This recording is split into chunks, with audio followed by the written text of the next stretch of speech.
Hello guys, welcome to your fourth Ruby tutorial today, and my name is Sean, and today we'll go over more of the methods with using a string. So let's get started. So I want to print number 15. Let's say I want to print out number 15. I would just put puts and 15, right? Yes. What if I put quotation mark and change that 15 into string? That would still print out 15. Okay, so how about we use method called 2f. So you remember from previous video, 2s means you want to change that thing into a string, and if I type 2i, that means I want to change that thing into an integer. And what if I put f? What does that mean? Dot 2f. That actually means you want to change that thing into a float. And you remember what float was? Float was a decimal. So for example, if I'm trying to change this 15 into a decimal, what would I get? Yes, I'll get a 15.0, right? So as you can see, there's a 0.0 added behind 15 because I changed that string into a decimal or to float.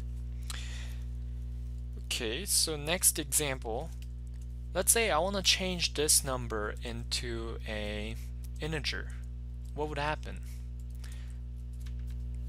So in order to do that, I have to type .2i, right, to change it into integer. And here I have this string, but made out of what? Float already, 99.999, which is a decimal number. So if I'm changing this into a integer, it would actually change that 99.999 into an integer. So it's gonna get rid of that 0.999 part behind, because if we add that 0.999 to it, it becomes what? Float, right? And we told Ruby to change that into an integer, so it got rid of that 0.99 part.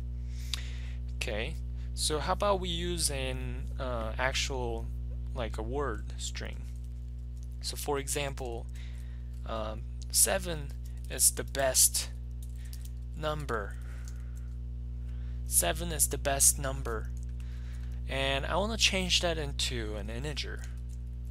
Wow, that's weird. How can we change the words into an integer?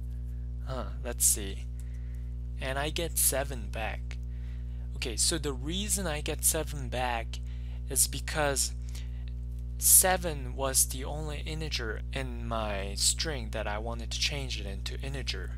And it always finds the first number it sees and it changes to an integer. Okay, so what if there was no number? Who am I? And I want to change that into an integer. And there's no number or nothing. So if I were to change this to an integer, I might get an error, but I'm not going to get an error because it looks at the first character in my string and it says like this. Okay, so I have W, but I don't know how can I change that W into a integer. So I'm just going to return a 0. So whenever there's a no number and you want to change that number into an integer, it's gonna show you a default value 0. Also, another cool method here we can use, let's put something like my name is Sean, and there's a method called reverse. So I put dot reverse, and if I do that, can you guys guess what's gonna happen? Yeah, it just switches every characters front and back. So it just reverse everything and put it down on the screen here. So instead of my name is Sean, now it's some weird I can't even read. NWAHSSI. So as you can see, it's reversed. Also, we can do something like this.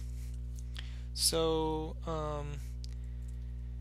let's type A, lowercase a and capital A, lowercase b, capital B, lowercase c, capital C, and lowercase d, capital D. So if I just print this, I'm just gonna get that, right? But what if I use reverse on it? Yes, it's gonna print out from the back to the front. And there's another method called upcase. So what this is going to do is it's gonna look at each individual characters here and change that character into a upcase. So in this case, it will returns all capital letters, right? Because it's gonna look at each individual things and it's gonna change to a upcase, capital letters. Okay, so in another cool one, if we can do upcase, we should be able to do downcase also, right? And that will returns all lower cases. Perfect. And we can use capitalize, dot capitalize, and what this will do is it's gonna change the first character into a upcase and change the rest of them into a lowercase. So as you can see, I have first A as a capital and rest of them as a lowercase, and that comes very handy when you try to fix your grammars or little grammar mistakes and stuff. And yeah, I think that's about it for method that you can use on the strings, and we'll be going over all of these when we actually start coding, and we're gonna use these a lot, so please keep in mind you have to feel comfortable with these things a little bit. And thank you guys for watching this video. I'll see you guys in the next tutorial. Thanks.